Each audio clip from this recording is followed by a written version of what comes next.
In the last class, we discussed the technological development, right? So we are discussing about the role of engineers in technological development. So in technological development, there are some roles like engineers as managers, engineers as consulting engineers, and engineers as expert witness, engineers as advisors, right? And in that, first we discussed about engineers as managers, right? So manager is means he is the middle person. He has to control his subordinate as well as he has to answer for the higher authority above him, right? And ethist, uh, social responsibility to stakeholders, customers, and employees. They act to develop.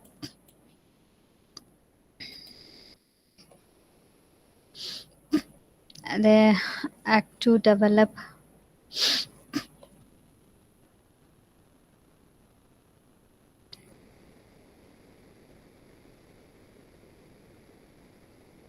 objective of the manager and engineers is to produce a valuable product and it also be profitable.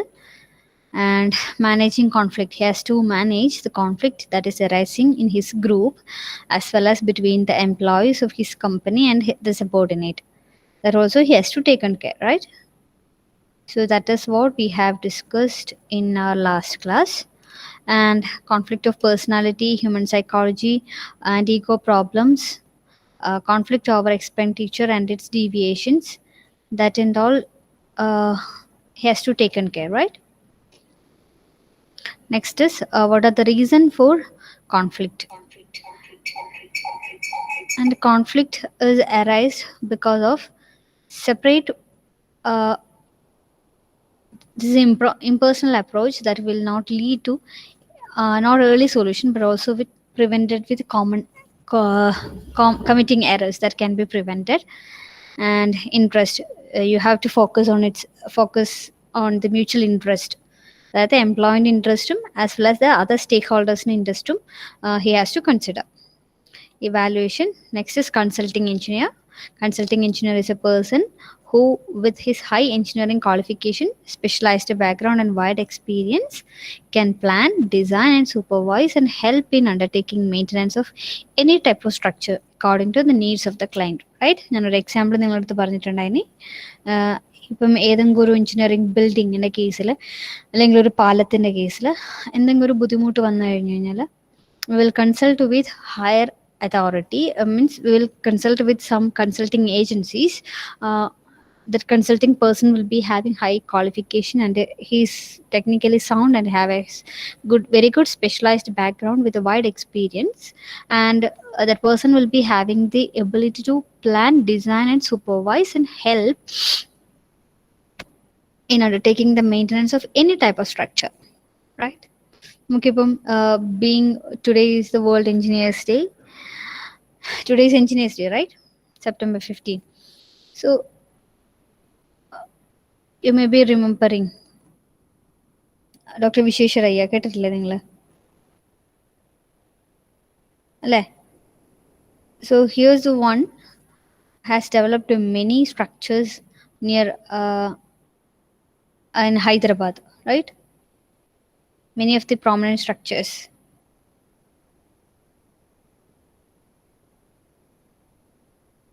And his important works is actually in Pune and Hyderabad. His engineering ability that helps these two cities from flood.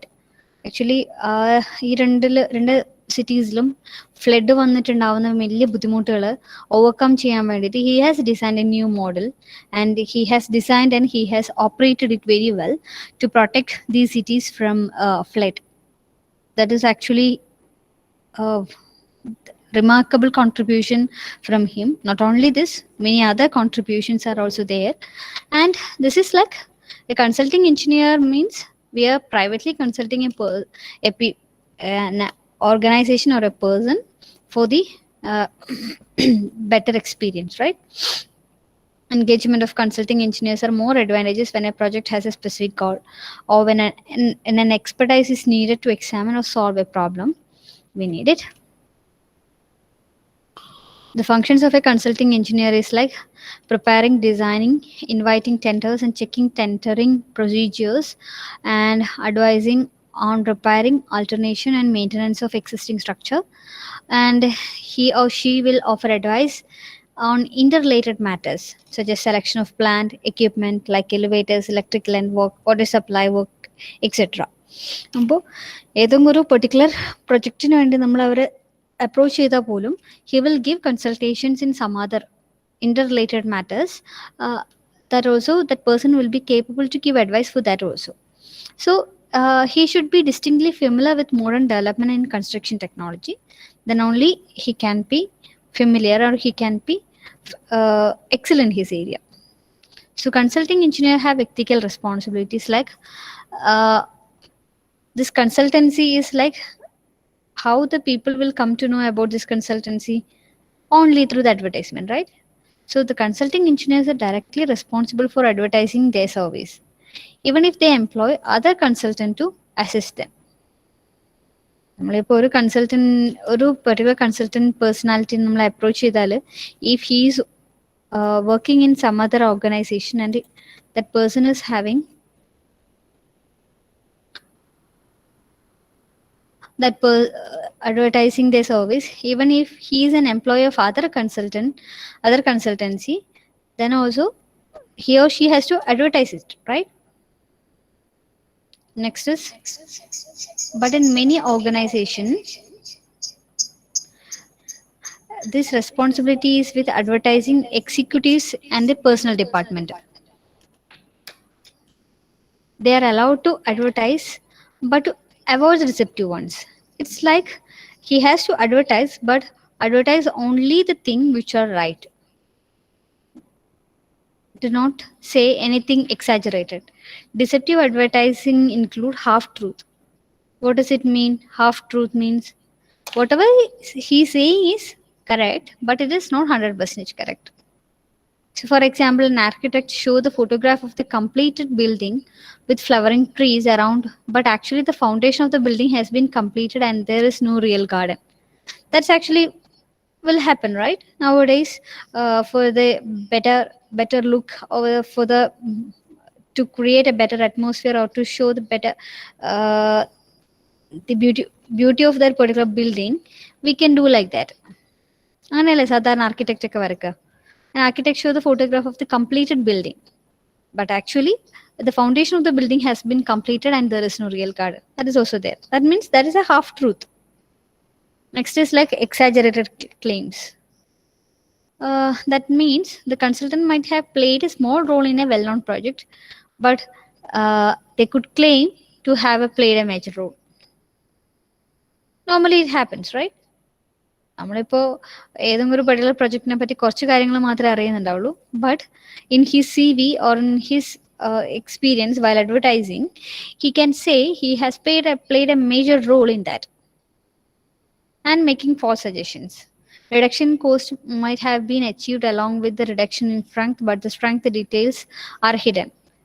That is also possible. ഇപ്പോൾ strengthen ചെയ്യുന്നതിന് പകരം cost കുറക്കാൻ വേണ്ടി low cost material ആണ്, പക്ഷേ ഇത് it will provide a good strength എന്ന് പറഞ്ഞിട്ട് നമുക്ക് വേണമെങ്കിൽ ഫോർ സജഷൻസ് എടുക്കാം, പക്ഷെ that will effect that the strength of that building. And through vague wordings or slogans. ഇപ്പം സാധാരണ എല്ലാവരും സ്ലോഗൻസ് ഒക്കെ യൂസ് ചെയ്യും.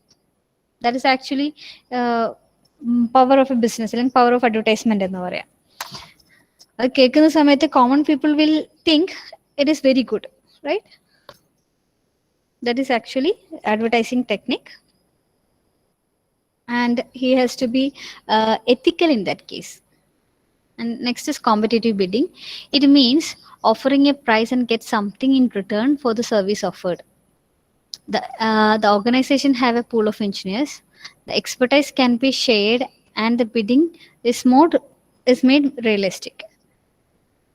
The client will have to choose between reputed organization and proven qualification of the company and expertise of the consultants.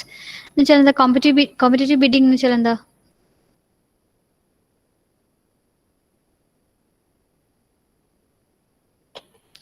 എല്ലാ ഓർഗനൈസേഷൻസിനും ഒരു pool of engineers ഉണ്ടാവും, right? Expertise can be shared and the bidding is made more realistic. നമ്മൾ bidding എന്ന് വെച്ചാൽ എന്താ ലേലം വിളിക്കാൻ പറയില്ലേ. Individual consultants have to develop a creative design and build their reputation steadily and carefully over a period of time. നമ്മൾ ഒറ്റയടിക്ക് we cannot be very much famous in that particular area. We cannot be popular. So how we will do that? Step by step, you have to do. The client have to choose and will have to choose between the reputed organization and the proven qualification of the company and expertise of the consultant. Right? Next is contingency fee. This is the fee or commission paid to the consultant when one is successful in saving the expenses for the client. A sense of honesty and fairness is required in fixing this fee. Contingency fee എന്ന് വെച്ച് കഴിഞ്ഞാൽ what we are paying for the consultant. But in contingency fee agreement, the judgment of the consultant may be biased. എന്താ പറയുക, നമ്മൾ നല്ല പെട്ടെന്നൊരു consultation ചെയ്തു, ആ കൺസൾട്ടന്റിനെ നമ്മൾ അപ്രോച്ച് ചെയ്തു and they have done A very good business and they might have solved that particular problem, and the management of that particular organization will pay more than what they have decided. That is also will happen, right? So it may be biased. The consultant may be tempted to specify inferior material or design methods to cut the construction cost. This fee may motivate the consultant to effect saving in the cost to the client through reasonably moral and technological means. So whatever fee that we are paying for the consultant, that is known as contingency fee. Next is safety and client's needs. Greater freedom is there for the consulting engineer in decision making on safety aspects because he is not bounded with any other organization. Consulting engineers എന്ന് വെച്ച് കഴിഞ്ഞാൽ whatever be the matter, only his aim is to solve that particular problem. In any design pattern, he can follow any materials or any low cost material or any other substitute we can use to solve that. For example, in design only project, consulting engineers may design something and have no role in the construction. Sometimes difficulties may crop up during the construction due to the non-availability of the suitable material. Again, നമ്മളിപ്പം ഏതെങ്കിലും ഒരു building വെക്കുന്ന സമയത്ത് അല്ലെങ്കിൽ അതിൻ്റെ look complete ആക്കാൻ വേണ്ടിയിട്ട് ചിലപ്പം ഇമ്പോർട്ടഡ് ടൈൽസ് അല്ലെങ്കിൽ ഏതെങ്കിലും നല്ല ഭംഗിയുള്ള മെറ്റീരിയൽ വെച്ചിട്ട് നമുക്ക് അതിൻ്റെ ഫ്രണ്ട് സൈഡ് അല്ലെങ്കിൽ വ്യൂ നന്നാക്കാം, right? That particular person while designing, he is doing like that, and in the first look itself it will look very good, but that material may not be available in our place or it may be very costly. That is not up to him, right? His job is like only to design, so he can design in such a way that it will look very good, but after when we are going for the construction, it will not look like that. The problem is that material which is there on that particular design may not be available in a common place, right? And properly trained supervision is needed, but that may not happen unless it is provided. Further, the contractor may not understand and willing to modify the original design to serve the client's best, right? അതല്ലേ സാധാരണ സംഭവിക്കുക. നമ്മളിപ്പോൾ ഒരാളെടുത്ത് design ചെയ്തു, ഒരാൾ അതിനെ construct ചെയ്യുവാണെങ്കിൽ material available അല്ല എന്നുണ്ടെങ്കിൽ during the time of construction they will replace it with something else which will look more similar to that, which will justify the original design, right? അത്രയാണ് എഞ്ചിനീയേഴ്സ് ആസ് കൺസൾട്ടിങ് എഞ്ചിനീയേഴ്സിൽ പറയാനുള്ളത്. ഇതുവരെ okay ആണോ? പറഞ്ഞതിൽ ആർക്കും എന്തെങ്കിലും ഡൗട്ട് ഉണ്ടോ? If yes, you can ask now. Fasna, Khadija, Shafiq, Rizwan, Shabin, Tulasi, Yadav.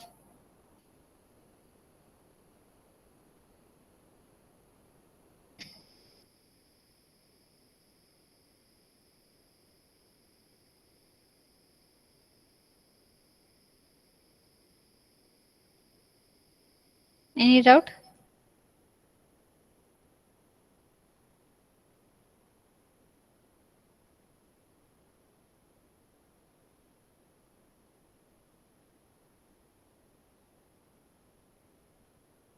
No. Okay. We'll continue in the next topic. Continue with the next one, that is engineers as expert witness. Engineers are required to provide expert opinion and views in many legal cases of the past event. They are required to explain the causes of accident, malfunctions, and other technological behavior of structures, machines, and instruments.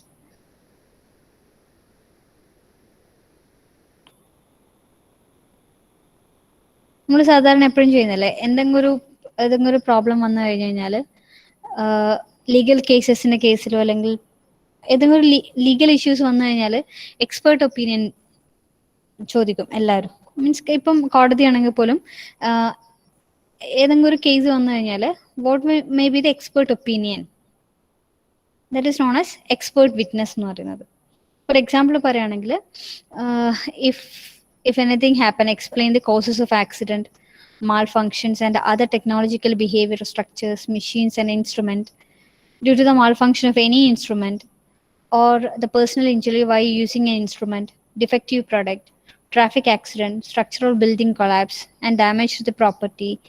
So these all things are related with the construction or the related with engineering field, right? So we can ask expert opinion with engineers to provide an expert opinion in views of many legal issues or many legal cases. അതെപ്പോഴും നടക്കുന്ന കേസല്ലേ. ഇപ്പൊ ഏതെങ്കിലും ഒരു എന്താ പറയാ medical കേസിലൊക്കെ ആണെങ്കിൽ ഇപ്പം legal issues വരുന്ന കേസിൽ ഇപ്പം ഒരാള് സൂയിസൈഡാന്ന് പറയുന്നു, പക്ഷെ അതൊരു അയാളെ കൊന്നതാണെന്നുണ്ടെങ്കിൽ അത് തെളിയിക്കാൻ വേണ്ടി ഡോക്ടേഴ്സ് ഒപ്പീനിയൻ എടുക്കില്ലേ സാധാരണ കോടതികളിൽ, അല്ലേ? Yes or no? നിങ്ങൾ എല്ലാ മൂവീസിലും നമ്മൾ കാണുന്നില്ലേടാ,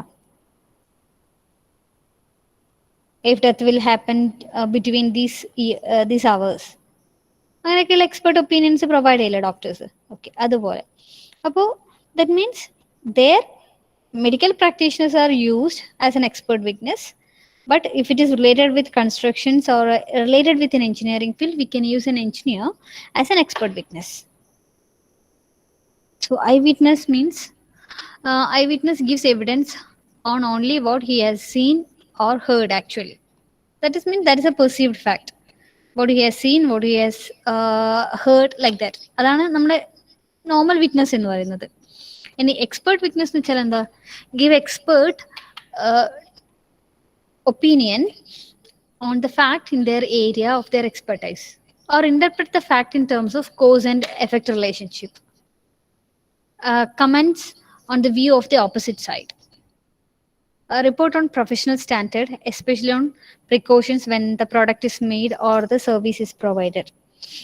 ഇപ്പോൾ വലിയ വലിയ കമ്പനീസിന്റെ കേസിലൊക്കെ അവരുണ്ടാക്കുന്ന പ്രൊഡക്റ്റിന്റെ കേസിൽ മാൽ ഫങ്ഷൻസ് വന്നു കഴിഞ്ഞു കഴിഞ്ഞാൽ കമ്പനി എന്തായാലും അവരുടെ എക്സിസ്റ്റൻസിന് വേണ്ടിയിട്ട് that is not their fault എന്നുള്ള രീതിയിലാണ് എപ്പോഴും വാദിക്കുക. പക്ഷെ if an expert is giving an opinion like it is because of the design problem of that particular product, the consumer will get benefited out of this. അങ്ങനെയുള്ള cases ഉണ്ടാവാറില്ലേ? ഇപ്പൊ ഏതെങ്കിലും ഒരു consumer കോർട്ടിലേക്ക് പോയി, അത് ഇപ്പൊ ഏതെങ്കിലും ഒരു MNC കമ്പനി ആയിട്ടാണ് അവർ ഫൈറ്റ് ചെയ്യുന്നുണ്ടെന്നുണ്ടെങ്കിൽ അത് അവരുടെ പ്രോബ്ലം ആണ് കണ്ടു കഴിഞ്ഞാല് കമ്പനി ഇവർക്ക് എന്താ കോമ്പൻസേഷൻ കൊടുക്കാൻ പറയും. ആ കോമ്പൻസേഷൻ കൊടുക്കുന്ന കേസിൽ കൊടുക്കണമെങ്കിൽ തന്നെ an expert opinion is required, right? So any person is ready to give an expert opinion regarding that, and it will be beneficial for their customer. നമ്മളിപ്പം ഫോർ എക്സാമ്പിൾ നിങ്ങളിപ്പോൾ ഏതെങ്കിലും ഒരു പ്രൊഡക്റ്റ്, ഇപ്പം മെഡിക്കൽ എക്യുപ്മെന്റ് തന്നെ എടുത്തോ. ഏതെങ്കിലും ഒരു medical equipment എന്ന് വെച്ചാൽ പൊതുവെ ജീവൻ രക്ഷാ ഉപകരണങ്ങളല്ലേ ഉണ്ടാവുക. അത് അവരുടെ മാൽഫങ്ഷൻ കാരണം അല്ല എന്ന് തെളിഞ്ഞു കഴിഞ്ഞാൽ ഈ രോഗിക്ക് പ്രത്യേകിച്ച് ബെനിഫിറ്റ്സ് ഒന്നും കിട്ടില്ല. പക്ഷെ അത് അവരുടെ പ്രോബ്ലം കാരണമാണ് ഇത് ഫെയിൽ ആയതെന്ന് പ്രൂവ് ചെയ്യാൻ കഴിഞ്ഞു കഴിഞ്ഞാൽ ആ രോഗിക്ക് ചിലപ്പോൾ അവരുടെ കോമ്പൻസേഷൻ കിട്ടും. അങ്ങനെ കൊടുക്കുന്നതിനാണ് നമ്മൾ എന്ത് പറയാ, that is known as Expert witness. Okay. The engineers who act as expert witness are likely to abuse their position in the following manner. Mostly lawyers hire engineers to serve interest of their clients. ഇത് actually സംഭവിക്കുന്ന കാര്യങ്ങളാണ്. Most of the lawyers will buy engineers or hire engineers to serve the interest of their clients. Means they are giving uh, wrong witness certificate കൊടുത്തിട്ട്. അല്ലെങ്കിൽ lawyers are permitted and required to project the case in way of favorable to the client. But the engineers have obligations thoroughly examine the events and demonstrate their professional integrity to testify only the truth to the court. So we have to be integral and we have to be show ethics in this case, right? We have to show the professional integrity and do not compromise your view for money or any other thing, right? They do not serve the client of the lawyers directly. The hired guns forwarded white lies and distortions as demanded by the lawyers. This actually happens, right? നമുക്ക് എപ്പോഴും അറിയാവുന്ന കാര്യമല്ല. നമ്മളിപ്പം മൂവീസിലായാലും കാണുന്ന കേസല്ലേ ഇത്. ഇപ്പം ഒരു expert വക്കീൽ വന്നു കഴിഞ്ഞാൽ expert lawyer will change the truth to some other way. അല്ലെങ്കിൽ ഒരു എക്സ്പേർട്ട് ലോയർ വന്നിട്ട് ഏതെങ്കിലും ഒരു അവരുടെ ക്ലയന്റിന് അനുകൂലമായിട്ട് പോസിറ്റീവ് സൈഡിലും വരാം നെഗറ്റീവ് സൈഡിലും വരാം. രണ്ടും സംഭവിക്കുന്നത്. That is known as expert witness. That may be because of money bias, or it may be because of ego bias, or maybe because sympathy bias. Money bias in general, biased because of the benefits, money consideration or monetary considerations. Ego bias means we have to the assumption is that our side is innocent and other side is guilty, is responsible for this behavior. Next is sympathy bias. Sympathy bias for the sympathy towards the victim on the opposite side may upset the testimony. Right? ഇതാണ് വിറ്റ്നസ്സിൽ പറയാനുള്ളത്. Next എന്ന് പറയുന്നത് engineers advisers ആണ്. Engineers advisers എന്ന് വെച്ച് കഴിഞ്ഞാൽ it is like an expert advice may be called for in a new technology, future planning, and policy making. And they may be asked to forecast usages and users of technology. They may be asked to make, study, and evaluate the safety of the technology. They are paid fees for technical studies. Means it is like advisor. Expert advice provide. ഇപ്പോൾ consultants പറഞ്ഞില്ലേ, അതുപോലെയാണ് expert advisers എന്ന് പറയുന്നത്. നമുക്കിപ്പം നിങ്ങളെന്ന് നോക്കിയാൽ മതി. ഇപ്പോൾ ഒരു ഗവൺമെന്റിന്റെ കേസിലാണെങ്കിൽ കുറെ അഡ്വൈസേഴ്സ് ഉണ്ടാവും. ലൈക്ക് IT ഉപദേഷ്ടാവ്, മീഡിയ അഡ്വൈസർ, മറ്റു കുറെ അഡ്വൈസേഴ്സ് ഇല്ലേ. So expert advisers may be called for in a new technology for future planning and policy making. They may be asked to forecast the usage and uses of technology. They may be asked to make a study and evaluate the safety of the technology. They are paid fees for the technical studies. Okay. Next is various requirement for engineers who act as advisors. First requirement is objectivity. The engineer should study the cost and benefits of all possible alternatives. Alternative means in objective manner within a specified condition and assumptions. ഇപ്പൊ നിങ്ങൾക്ക് തന്നെ അറിയാം, നമ്മളിപ്പോൾ ഒരു പുതിയൊരു road ഉണ്ടാക്കുകയാണെന്ന് വിചാരിച്ചോ. അപ്പോൾ എന്തൊക്കെയാണ് പോസിബിൾ ആൾട്ടർനേറ്റീവ്സ്, ഏതൊക്കെ പ്ലേസിൽ ഏതൊക്കെ രീതിയിൽ നമുക്ക് അതിനെ കോസ്റ്റ് എഫക്റ്റീവ് ആക്കി നിർമ്മിക്കാന്നുള്ള രീതിയിൽ നമുക്ക് സ്റ്റഡി നടത്തൂടെ ഇല്ലേ? അപ്പോൾ അവരെന്തൊക്കെ കാര്യങ്ങൾ കൺസിഡർ ചെയ്യണം? They have to study the cost, benefits of all possible alternatives. If we are using one alternative, solution 1, what is the final result? If it is using the solution 2, what is there any advantage over 1? That he has to analyze. അതായത് ഇപ്പം കുറേ solutions ഉണ്ടെങ്കിൽ ഏതാണ് better എന്നുള്ള study അവർ നടത്തണം.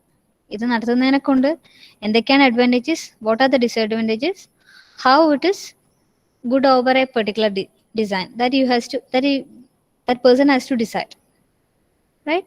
That means he has to study all the aspect. They have to study the economic viability, like effectiveness, technical feasibility, like efficiency, operational feasibility, social acceptability, environmental and ethical aspects before formulating the policy, right? Next is engineers have to possess the qualities such as honesty and competence, skills and expertise, and diligence. He should be careful and alert. Excess loyalty in serving the interest of client and maintaining confidentiality. And that another values like public trust and respect for the common good rather than serving only the interest of the client or the political interest. Not like that. Uh, we have to give better uh, service to the common people and for the society, right? Next is national security. The proposed option should be aimed to strengthen the economy and the security of nation. Besides, safeguarding the natural resources and the environment from the exploitation and degradation. That is also there, right? പിന്നെയുള്ളതാണ് technical complexity എന്ന് പറയുന്നത്. The arbitrary, unrealistic, and controversial assumptions made during the future planning that are overlooked and not verified will lead to moral complexity, right? Technical complexity എന്ന് വെച്ച് കഴിഞ്ഞാൽ we have to study on future as full uncertainties are there, right? So assumptions on population increase, lifestyle, urbanization, availability of local fossil resources, increase the complexity of judgment on future. All these are like some of the aspects of technical complexity. അപ്പോൾ നമുക്കറിയാം നമ്മളിപ്പോൾ ഒരു 5 വർഷം കഴിഞ്ഞ് കഴിഞ്ഞാൽ ഈ ഒരു life സ്റ്റൈലോ ഈ ഒരു ജീവിത രീതിയോ ആയിരിക്കില്ല എക്സിസ്റ്റ് ചെയ്യുന്നുണ്ടാവുക, റൈറ്റ്? അതിനെ അസ്യൂം ചെയ്തിട്ട് എന്തൊക്കെ മെഷേഴ്സ് എടുക്കണം എന്നുള്ളത് നമ്മൾ ആദ്യം തീരുമാനിക്കണം. ഓക്കെ, സോ അത്രയാണ് ഇതിൽ പറയാനുള്ളത്. പിന്നെ ഇനി 2 കാര്യങ്ങളാണ് പറയാനുള്ളത്. അതിലൊന്ന് മോറൽ ലീഡർഷിപ്പ് എന്ന് പറയുന്ന കാര്യം. So moral leadership means moral leaders are the individuals who direct, motivate, organize creatively and manage in other ways and move groups towards morally valuable goals. എന്താ ഈ മോറൽ ലീഡർഷിപ്പ് എന്ന് വെച്ച് കഴിഞ്ഞാൽ? മോറൽ ലീഡേഴ്സ് എന്ന് വെച്ചാൽ എന്താ? നമുക്ക് കുറേ ലീഡേഴ്സ് ഉണ്ട് അല്ലേ? അതിൽ മോറൽ പ്രിൻസിപ്പിൾസ് നമുക്ക് ഗൈഡ് ചെയ്യുന്ന ആൾക്കാരെ നമ്മൾ മോറൽ ലീഡർഷിപ്പ് എന്ന് പറയും. Like leadership can be shown by individuals participating at all levels of organizations. Engineers provides many type of leadership in the development, implementation of technology, as managers, as entrepreneurs, as consultants, academics, and officials of the government. So moral leadership is not merely the dominance by a group. It means adopting a reasonable means to motivate the group to achieve a desirable goal. ഇപ്പം നമുക്കൊരു particular goal ഉണ്ടെങ്കിൽ അത് achieve ചെയ്യാൻ വേണ്ടിയിട്ട് നമ്മൾ morally help ചെയ്യുന്നതാണ് ശരിക്കും നമ്മൾ മോറൽ ലീഡർഷിപ്പ് എന്ന് പറയുന്നത്. So a manager should have the capacity to lead his or her group morally also. If a particular person is facing some problem, he or she will be able to give expert opinion or moral guidance for that person, right? Moral leadership means it is essentially required for the engineers for the reason listed below. So, what are the reason that we need a moral leader? It's like it is leading a group of people towards the achievement of a global objective. For example, Hitler. The leadership shall direct and motivate the group to move through the morally desirable ways. And they are lead by thinking ahead of a time. നമ്മൾ ചിലപ്പോൾ പറയല്ലേ morally creative ആണ് എന്ന് വെച്ച് കഴിഞ്ഞാൽ എന്തെങ്കിലും ഒരു problem വന്നാൽ നമുക്കതിന് സോൾവ് ചെയ്യാൻ വേണ്ടിയിട്ട് മോറൽ സൊല്യൂഷൻസ് പ്രൊവൈഡ് ചെയ്യും. ഇപ്പം ബയാസ്ഡ് ആയിട്ടുള്ള സിറ്റുവേഷൻസ് വരാം, അല്ലെങ്കിൽ നമുക്ക് എന്തെങ്കിലും ഒരു പെർട്ടിക്കുലർ ഡിസിഷൻ എടുക്കാൻ പറ്റാത്ത സിറ്റുവേഷൻസ് വരാം. അതിനൊക്കെ ഹെൽപ്പ് ചെയ്യാന്ന് വെച്ച് കഴിഞ്ഞാൽ he has the capacity to think over time and will give a solution for your problem.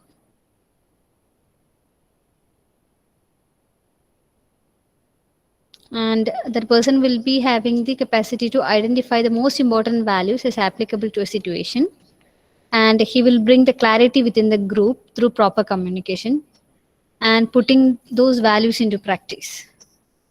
That is actually known as this moral leadership.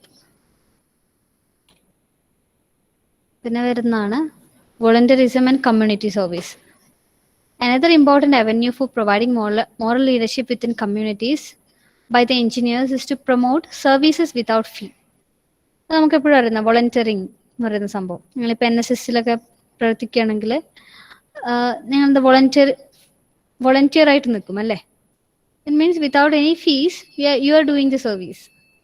Next is community service. It's another platform for the engineers to exhibit their moral leadership.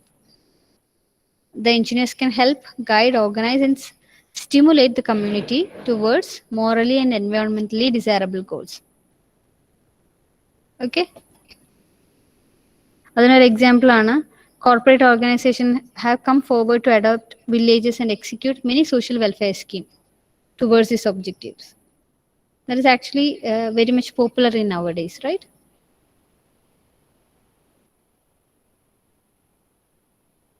Okay ആണോ? ഈ പറഞ്ഞത് വരെ okay ആണോ?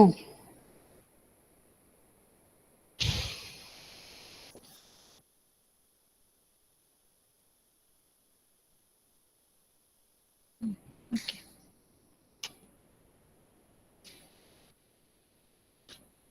Okay. So for the time being, we'll stop here. Now a small topic left in our 6th module.